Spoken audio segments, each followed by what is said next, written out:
Hello everyone, ये मेरा है हेयर कट का वीडियो। यहाँ पे मेरे हेयर वॉश हो रहे हैं। ये देखिए, मैं लोरियल सैलून में आई हुई थी, फिर उन्होंने मेरे हेयर को कॉम्ब किया, बैलेंस में किया। मेरा भाई मेरा वेट कर रहा है जब तक मैं हेयर कट करा रही हूँ। फिर उन्होंने हेयर कट करके ड्रायर लगाया थोड़ा सा मेरे बालों को शेप देने के लिए, मेरे स्टाइल एकदम से दिखने के लिए।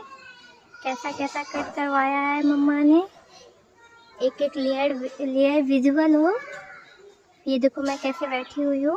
इन्होंने मेरे हेयर के कई सारे सेक्शन किए, हेयर ड्रायर लगाया एंड मेरे हेयर को बहुत अच्छा सा एक स्टाइल दिया। इस स्टाइल के बाद मैं बहुत क्यूट लगने वाली थी। मेरे वीडियो को लास्ट तक देखना। ये देखो मेरा फाइनल लुक दे रहे हैं हेयर कट के बाद। ये मेरे आगे के बाल हैं, कितने अच्छे से कट हुए। मैं धीरे धीरे स्माइल भी कर रही थी। ये रहा मेरा फाइनल लुक। कैसा लगा बताना। Bye bye.